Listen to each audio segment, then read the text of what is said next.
My name is Claire and I just turned 30. For as long as I can remember, my place in my family has been simple: show up, be supportive, and make sure my sister has everything she needs to shine. This year, I didn't remind anyone that my birthday was coming. Instead, I used the $95,000 equity payout from my company's acquisition, money no one in my family knew existed, to buy a cabin in the Blue Ridge Mountains. When I posted photos on a Sunday afternoon without a single caption beyond a leaf emoji and the word home, my phone didn't stop buzzing for 3 days. I grew up in Carmel, Indiana, one of those picture-perfect suburbs where every lawn is edged and every minivan is freshly washed. My parents, David and Renee, built a life that looked beautiful from the outside. A 4-bedroom colonial, 2 daughters, a golden retriever named Biscuit, and a fire pit they never actually used. My father spent 30 years running his own HVAC company, the kind of man who fixed problems with his hands and measured success in concrete things he could point to. My mother taught second grade for 20 years and dedicated her personal life to the art of documentation. Scrapbooks, Instagram posts, laminated certificates, and a living room wall that told the story of our family one framed photo at a time. The story that wall told was mostly about my sister, Lily. Lily is 4 years younger than me, and from the time she was old enough to smile for a camera, she became the center of our family's gravitational field. I want to be clear, Lily is genuinely lovely. She's warm and funny, and she lights up a room.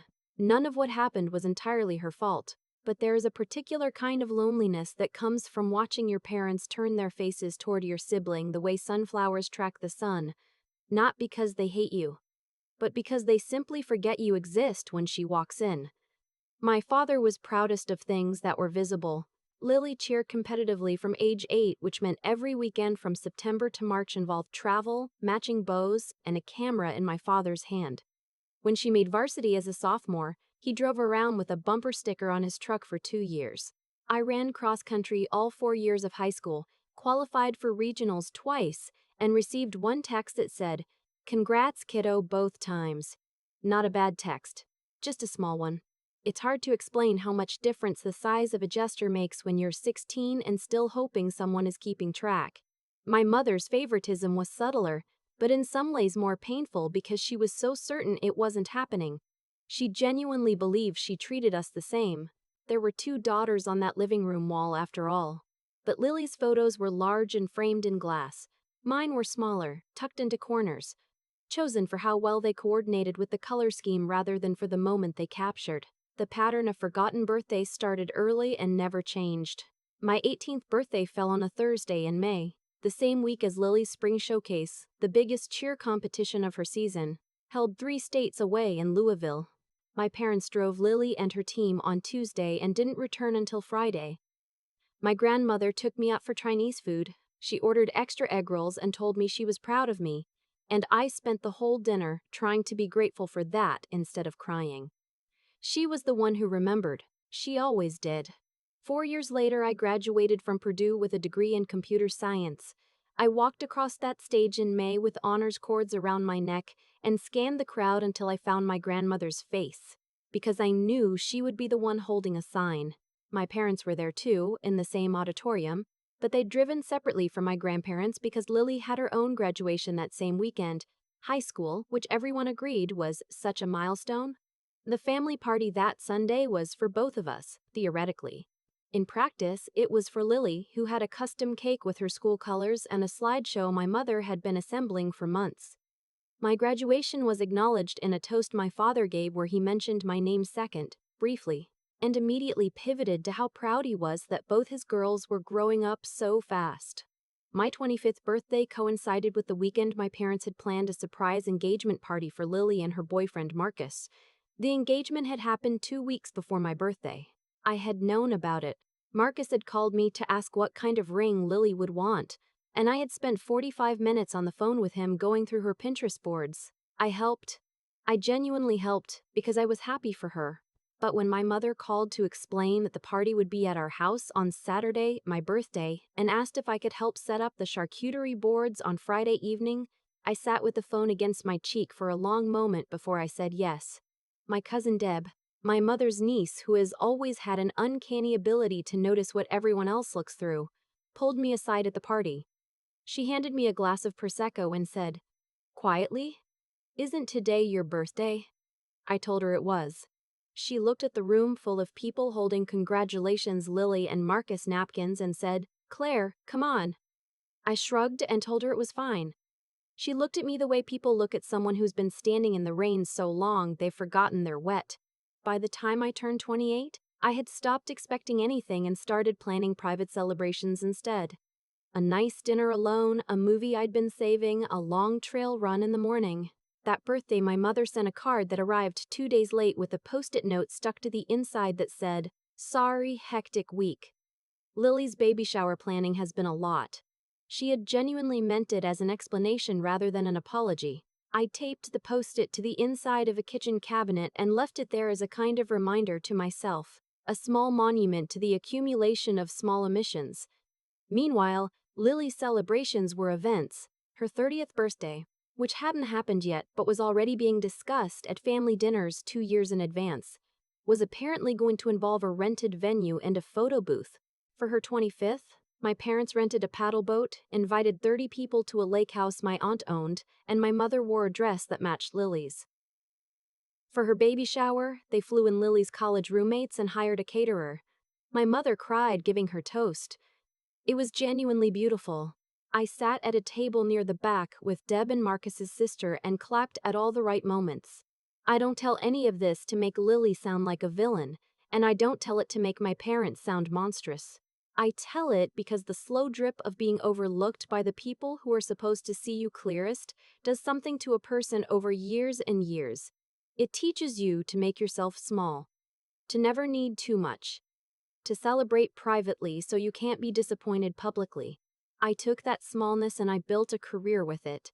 After Purdue, I joined a mid-sized software company in Indianapolis as a junior developer. I was good at my job in the way that people who've learned not to take up space are often good at their jobs. Quietly, thoroughly, without making anyone feel threatened. After 2 years, a small healthcare tech startup called Meridian Analytics recruited me with a better title and a compensation package that included equity. I didn't fully understand what the equity meant at the time. I signed the paperwork on a Tuesday morning and went back to debugging code. Over the next 5 years, I grew with Meridian. I moved from individual contributor to lead engineer to director of data infrastructure. The work was hard in the way I liked. Concrete problems, measurable solutions. My team built a predictive analytics platform that became the core product the company would eventually be valued on. I lived frugally, kept my apartment in Broad Ripple, drove the same car I'd had since graduate school, and quietly watched my equity vest in increments every 6 months. When I called my parents to share a promotion, my mother said, "That's wonderful, honey," with the particular warmth of someone who isn't fully listening. When I tried to explain what my title change meant, my father said he was glad I'd found something I was good at, and then he asked if I'd talked to Lily lately because she'd mentioned the baby was teething. My achievements existed in the category of Claire's computer stuff. Fine, stable, but not the kind of thing you raised a toast over. So when Meridian was acquired by a national health systems company in a deal that valued us at 4 times our last round, and when my vested equity translated to a wire transfer of $95,000 after taxes, I sat at my kitchen table and looked at the deposit confirmation for a long time. My first instinct was to call my parents. My second instinct, arriving approximately 4 seconds later, was a memory. The post-it note on the kitchen cabinet. The card that arrived late. The charcuterie boards I assembled for someone else's engagement party on my own birthday. I put my phone face down on the table. This achievement was mine. I had built it alone, through years when my family categorized my work as background noise. If I called them now, I knew exactly what would happen. My mother would say, "Wow, that's a lot," with a faint note of uncertainty about what it meant. My father would pivot to asking whether I'd thought about contributing more to Lily and Marcus's mortgage, since they were stretching themselves thin with the baby. I had seen this movie. I wasn't buying a ticket again. I texted Deb instead. She called me back in 45 seconds and screamed for so long I had to hold the phone away from my ear. In the weeks that followed, I let the money sit while I thought about what I actually wanted. Invest it conservatively, yes, some of it. But Deb had said something that lodged itself in my brain. "Claire, For once in your life, do something just because it's yours. I started looking at properties. Not in Indianapolis, not near my parents. Somewhere that was mine in geography the way the equity was mine in origin. I had driven through the Blue Ridge Mountains once during a solo road trip at 26, the kind of trip you take when you need to remember who you are outside of the roles other people have given you. I had pulled over at a scenic overlook in western North Carolina and sat on the hood of my car watching the fog roll between the ridges until the cold made my hands numb. I had thought then, I want to come back here someday when it's mine. On the morning of my 30th birthday, I woke up to the same ritual I'd been practicing for years. I checked my phone first, a reflex of hope I hadn't fully extinguished despite the evidence. There was a calendar notification from my gym, 2 promotional emails, a birthday message from Deb with 17 exclamation points, and a text from my college roommate Priya who never forgot. Nothing from my parents. Nothing from Willie, who was deep in a family group chat thread about the housewarming party she and Marcus were throwing for their new house in 3 weeks. A party my mother had been planning with the intensity of a military operation for the past month. My father had started the group chat thread himself. He'd written, "So proud of you two," with a house emoji and sent it at 6 in the morning like a man who had important feelings to express before the workday began. The thread had 47 messages in it by the time I scrolled through. Not one mentioned that their older daughter had a birthday that day. I called in a personal day, made myself breakfast, and opened my laptop to a listing I'd been quietly circling for 6 weeks. A 3-bedroom log cabin on 4 acres outside of Asheville. Stone fireplace. Wraparound porch. A creek that ran along the property line. The owner had already reduced the price twice. I drove to a coffee shop I loved, spread the listing documents across a corner table, and called the seller's agent. Her name was Patricia, and she had the warm efficiency of someone who had been selling mountain properties for decades. We talked for an hour. She emailed me the inspection report, the survey, the comparable sales. I sat with the second coffee and read every page. By 2 in the afternoon, I had been pre-approved for a mortgage. By 4, I had submitted an offer. By 6:30 on the evening of my 30th birthday, while my parents were debating in the family group chat whether Lily's housewarming party should have a taco bar or a pasta station, I received a call from Patricia telling me the sellers had accepted. I walked to a park near my apartment in the last light of the evening. A woman was throwing a ball for her dog along the path. A couple sat on a bench sharing headphones. I stood at the edge of the grass and felt something shift in my chest that I didn't have a word for then, but would later recognize as the specific feeling of having finally done something purely for yourself. No performance, no audience, no one to disappoint or impress. My phone rang while I was standing there. My mother's name on the screen. I answered. "Claire, quick question. For the housewarming, do you think we should do the welcome sign in wood or metal? Lily keeps going back and forth." She sounded happy, distracted, fully absorbed in the project at hand. She did not say happy birthday. She did not remember what day it was. I told her wood felt warmer. She said that made sense and spent another few minutes walking me through the RSVPs she was managing. Before she hung up, she said, "You're always so easy to talk to, sweetheart. I don't know what I'd do without your input." I thanked her for calling and stayed on the bench until the park got dark. I closed on the cabin 8 weeks later. The sellers were motivated, a couple relocating to Portugal, and the process moved faster than I'd expected.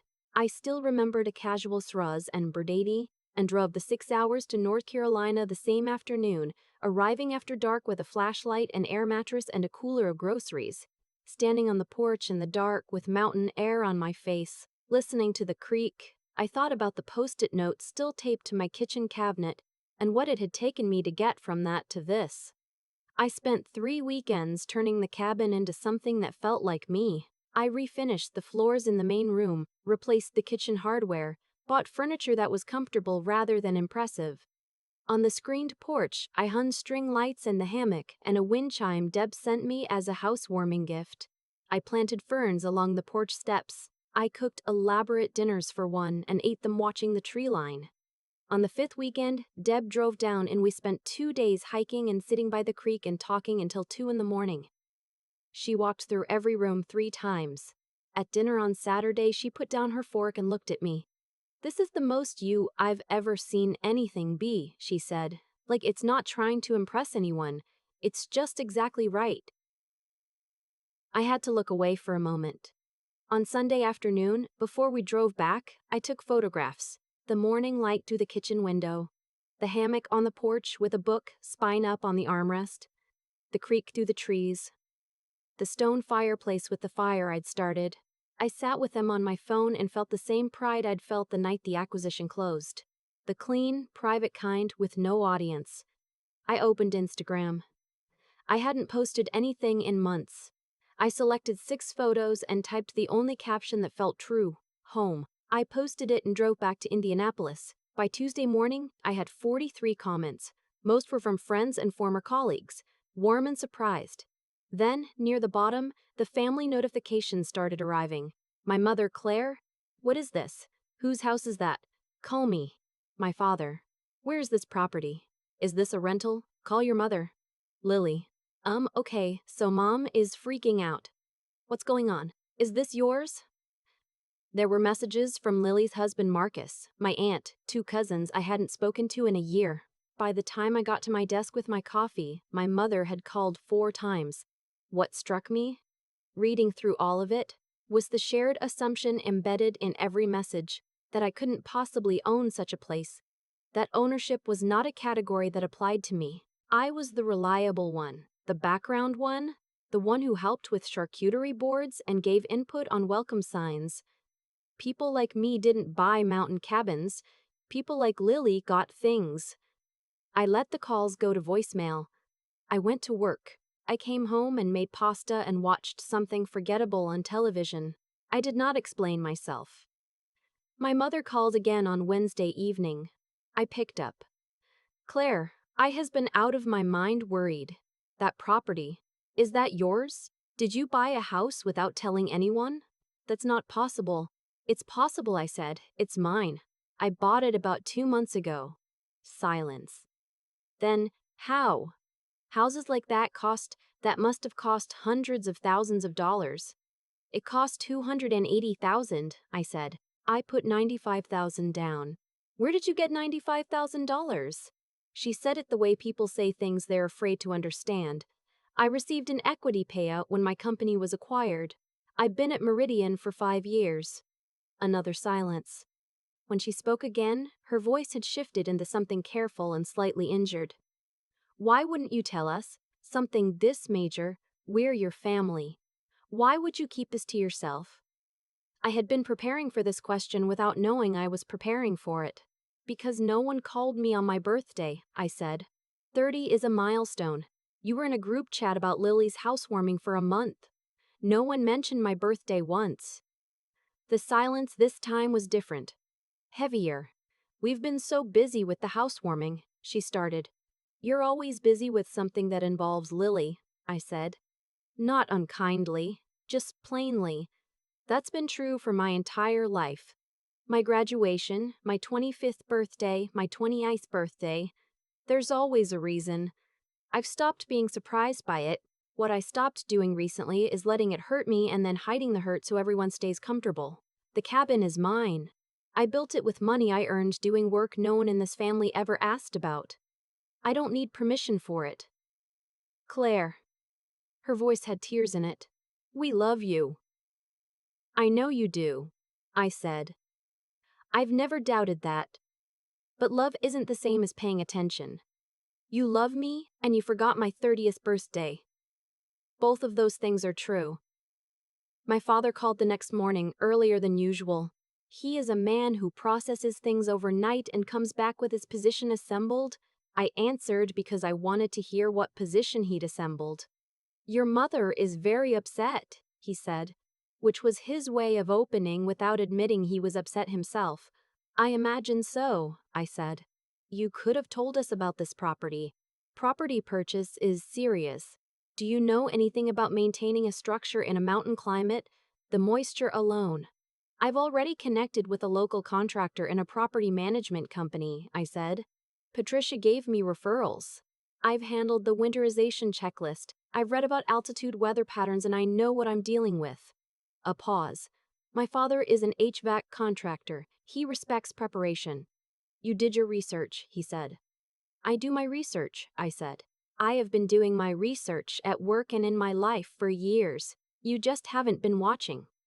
That landed somewhere I could feel through the phone. I heard him draw a slow breath. I suppose we might have missed some things, he said. This was, coming from my father, an enormous thing. He doesn't backtrack on positions.